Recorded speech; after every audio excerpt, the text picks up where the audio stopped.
Cooper James had had a lot of girlfriends. So many, his mom had stopped bothering to get to know them because, as she said, they were never around long enough to make it worth the investment of time. His sisters called him the honey pot. Girls had been the bees, buzzing around him from the time he was old enough to realize girls were the secret to eternal happiness.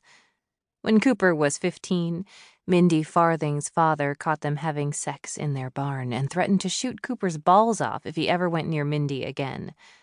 No one had wanted to hear that Mindy had been the one to suggest they have sex, not Cooper. His mother had marched Cooper to the parish priest for a stern lecture about sins of the flesh. Poor Father Patrick had tried to put the fear of God into young Cooper. It hadn't taken. The girls kept buzzing around, and he kept letting them catch him, temporarily, of course. As a make-love, not war kind of guy, he knew just when to invoke his patented exit strategy to get himself out of a situation before it turned ugly.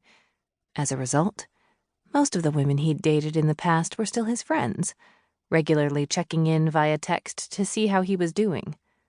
He was doing just fine, thank you very much. Cooper loved everything about women. Their soft skin, the way they always smelled so good, and how they had curves in all the right places. He liked them tall and short, thin and plump.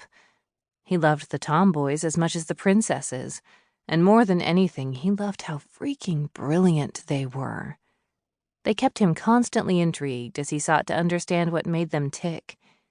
Figuring out the unique characteristics that each new woman brought to the game had become a hobby of his. He took his responsibility to show them a good time seriously, and was always a gentleman in his dealings with them. At the outset of every new relationship, Cooper made sure the lady of the moment knew he wasn't looking for anything serious, and if she happened to be looking for a husband, he quickly made sure she knew that wasn't going to be him. He believed in honesty, and was straightforward about what he was and wasn't offering. A good time? Absolutely.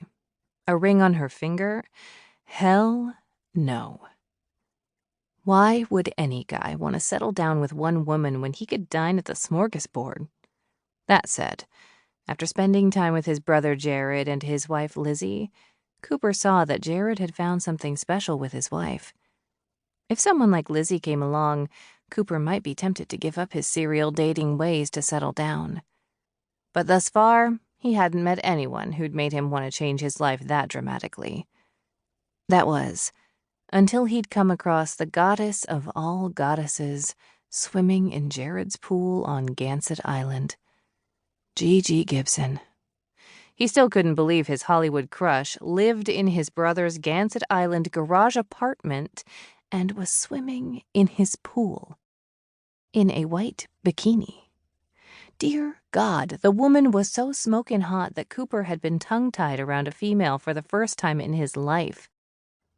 Also, for the first time, one of the bees had been somewhat underwhelmed by Cooper's honey.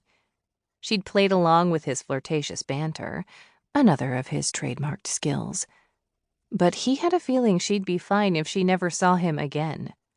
Whereas he was counting the minutes until their date that night. With the island contending with a power failure and a heat wave, he wasn't sure what would be open, but he was determined to show her a good time anyway. He, Cooper James, was going out on a date with Gigi Gibson. Best day of his life. And it was just getting started. Before he did anything else, he had to find Jared and convince him he needed to let Coop borrow the Porsche. A woman like Gigi had certain expectations, and Cooper was determined to meet them by not asking if she could drive. Things were tense around the house right now. Jared had told Cooper that their latest attempt at IVF had failed, and they weren't sure what they were going to do. A pervasive feeling of sadness had overtaken them, so he needed to tread lightly on his frivolous request to borrow Jared's prized Porsche. The first splurge Jared had made after he started making money. He was incredibly sentimental about that car. Cooper's heart ached for Jared and Lizzie, who were so stupidly in love it wasn't even funny.